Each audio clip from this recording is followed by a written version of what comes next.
سلام، من سهیلم، 35 ساله. چند سال پیش بعد دیپلمم رفتم افتادم دنبال کار و دیگه درس نخوندم. اولش تو مکانیکی رفیق بابام شروع کردم کار کردن. تونستم یاد بگیرم زود و بعد 1 سال در حد همون استان بودم.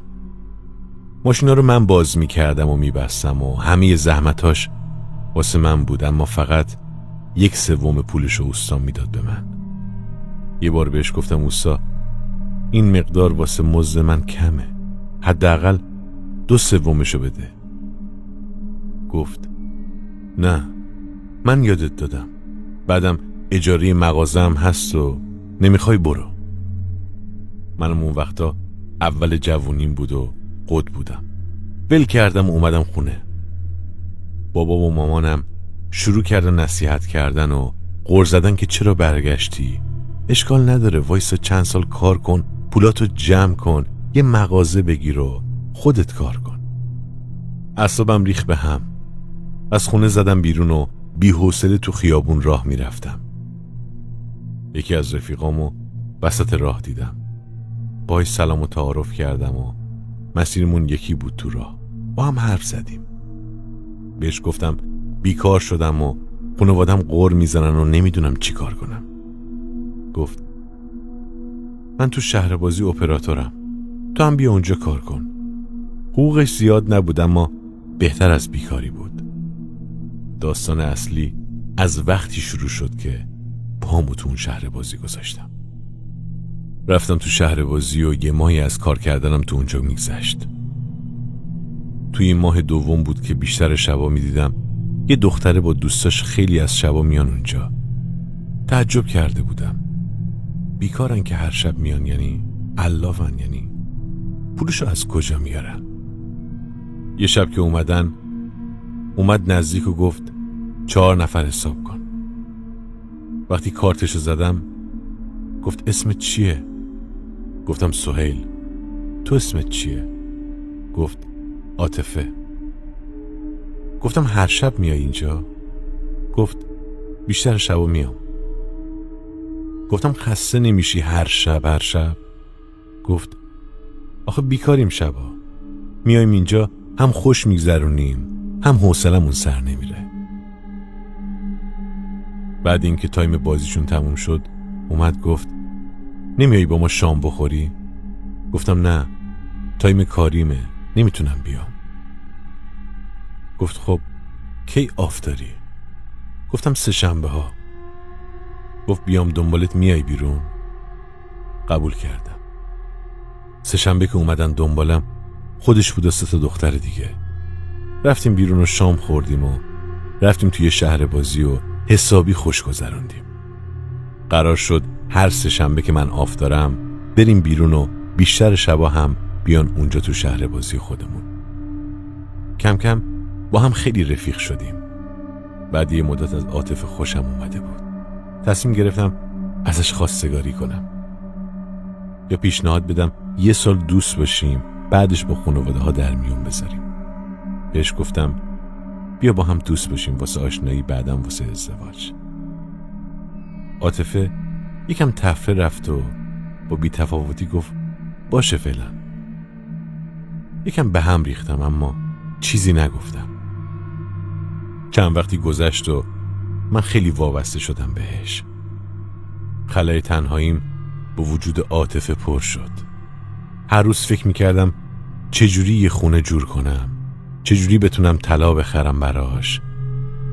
چند ماهی گذشته بود و من دغدغم فقط ازدواج و خونه و زندگی بود. مادر پدرم هم تعجب کرده بودن از این همه تلاش من، اما من چیزی درباره عاطفه بهشون نگفته بودم. قرار بود وقتی کاملا آمادگی ازدواج رو پیدا کردیم به خانوادم بگم. تو این مدت هر وقت از عاطفه میپرسیدم کجا زندگی میکنید تفره میرفت و جوابمو نمیداد.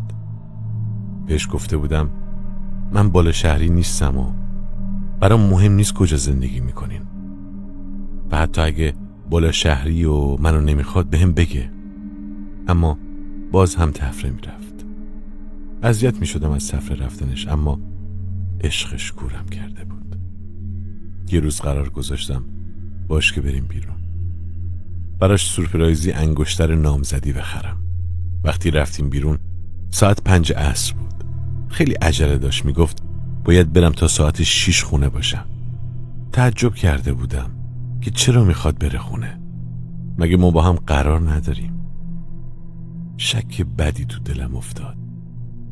نکنه با کس دیگه ای قرار داره، یا نکنه میترسه کسی ما رو ببینه با هم. نکنه اصلا نامزد داره. گفتم بهش میخوام برات انگشتر نامزدی بخرم. بیا حداقل بریم برات بخرم، بعدم برو.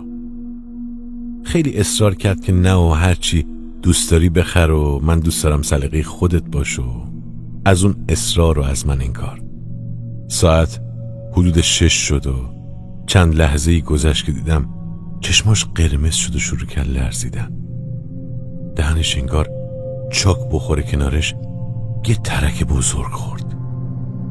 این اتفاقا در عرض چند ثانیه افتاد و بعد یهو غیب شد. اصلا نفهمیدم چطور شد. یعنی چی آخه؟ یعنی این صحنه‌ای که دیدم واقعی بود؟ مغزم قدرت تحلیل این اتفاقو نداشت. یهو عاطفه جلوی من با اون شکل ناپدید شد. نشستم رو جدول کنار خیابون و چند دقیقه نمیتونستم اون صحنه رو از فکرم بیرون کنم. تا شب تو خیابون راه رفتم و فکر کردم خدایا اون چی بود؟ جن بود؟ شیطان بود؟ پری بود؟ روح بود؟ چی بود؟ ساعت 8 بود که گوشیم زنگ خورد. عاطفه بود. جرأت نمی‌کردم جواب بدم. بعد 3 بار که زنگ زد جواب دادم. گفت سلام سهیل. صدام در نمی اومد. گفت سهیل میشه بیام توضیح بدم؟ با ترس گفتم نه. گفت پشت تلفن میگم، پس گوش بده. ساکت موندم تا بگه.